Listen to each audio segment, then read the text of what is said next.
Hey, I got a great question or a bunch of questions from a brand new subscriber named Hersh about Class B living, full timing. So let's get right into it. He asked a bunch of questions. I'll take them one at a time and we'll break them down and answer them all, if not more. So first of all, Hersh says he's a new subscriber to my channel. Hersh, welcome. I really appreciate you as well as every single person that's watching and viewing and subscribing, etc.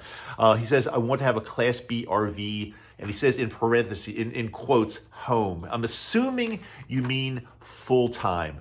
I think a Class B for a full-timer, for a solo traveler, like a single person or even a couple, is a good choice. Once you get past two people, if you have kids or any other people in the van, it's gonna be too much. But for one or two people, yes, I think it is a really good choice. You say you're a business executive, you need to show up clean, dressed, formal looking to meetings. Well, you absolutely can do that. I see no reason why, if you're living full-time in a Class B RV, you can't be clean. You can shower in there. Ours has a shower. We never really use it because if we stay in a campground, we'll usually use the shower in the campground. But it does have a full shower, a wet bathroom, and you certainly can take a shower in it. So yeah, can you show up clean? Yep, if you take a shower. Dressed? Yes, if you get dressed. And formal looking? Well, it depends what you wear, but you definitely can do all those. Would living in a Class B be okay from the perspective of being able to actually get a good night's sleep? Yes, absolutely. We have a king-size bed in ours. It folds down. It's extremely comfortable. So as long as you can sleep well in other places, in other words, if you have insomnia in home or in a hotel room, you're going to have insomnia in a Class B RV. If you can sleep well in other places, you'll be able to sleep well in a Class B, especially by yourself or just with one other person.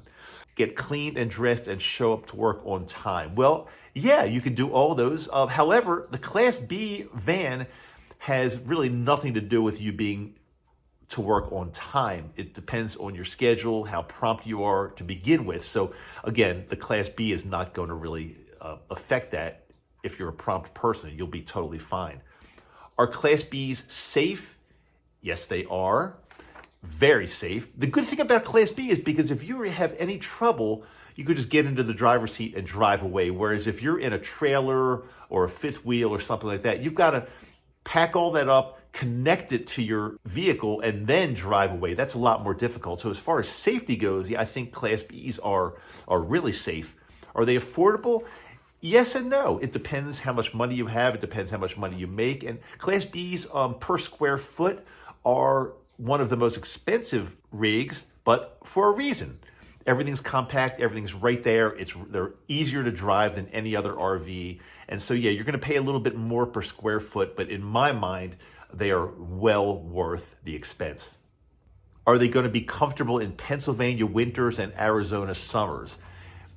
So did I read that right? Normally that would be the other way around, Hersh. If you're splitting your time up, I would think you wanna spend the winters in Arizona and the summers in Pennsylvania. But again, to each his own. I mean, we're skiers. We're in Utah. We love the winters. But most people in that situation would say, yeah, I'm going to be in the warm weather in the winter, which would be Arizona, and then in the Pennsylvania in the summers. But so anyway, but getting back to your question, will they be comfortable in Pennsylvania in the winter and Arizona in the summer?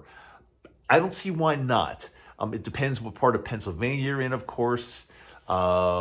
But it can get pretty cold in the northeast and northwest portions of Pennsylvania for sure. You're going to have snow. One of your questions is, do you need an all-wheel drive? Well, yeah, if you're going to be in the snowy country, and that's going to be your only mode of transportation, then probably the all-wheel drive with really, really good tires would be best for you.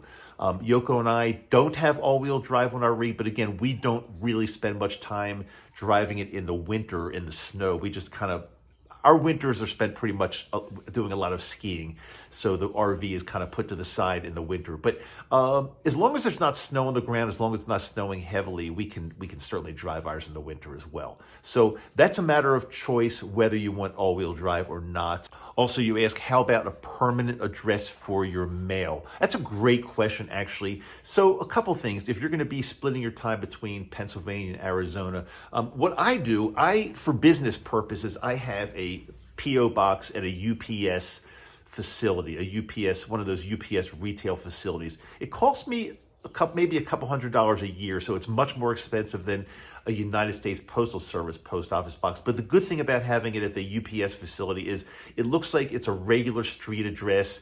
It doesn't look like it's a box number, so it gives the appearance of being a real address.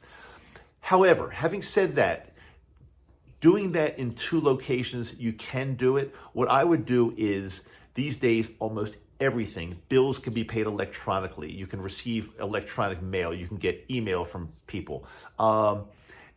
You would need an address if you're going to be getting packages from like Amazon or shipments or something like that. So yeah, I would get a PO box in Pennsylvania. I would get a PO box in Arizona. You can do that at a UPS facility, or you can simply do it at a United States Postal Service. But I don't think if you're going to be getting packages from Amazon and the like, if they're coming FedEx and coming UPS, I don't think they're going to deliver to a United States Postal Service box. So that way you should have a PO box somewhere else, like at a UPS retail facility. However, these days, practically all of your bills can be delivered to you electronically, payments made electronically. You don't really need United States Postal Service that much. Tell all your friends, if they're sending you cards and letters, just send them electronically, and you can really, really minimize the amount of mail that you need to handle on a daily basis. Usually the mail that we get at home these days is mostly junk mail, whether it's catalogs or mail from solicitations. Mostly everything can be done electronically these days. I hope this helps, Hersh. We love our Class B. I wouldn't do it any other way. I get emails or messages at least several times a month asking me if I want to sell my Class B RV. The answer is no, I don't want to sell it. We love it. We use it. And Hersh, welcome to the world of RVing. If you have any other questions, let me know. I'll be happy to answer them. But good luck with your Class B. I think you're going to do fantastic as a business executive using it full time. Talk to you soon.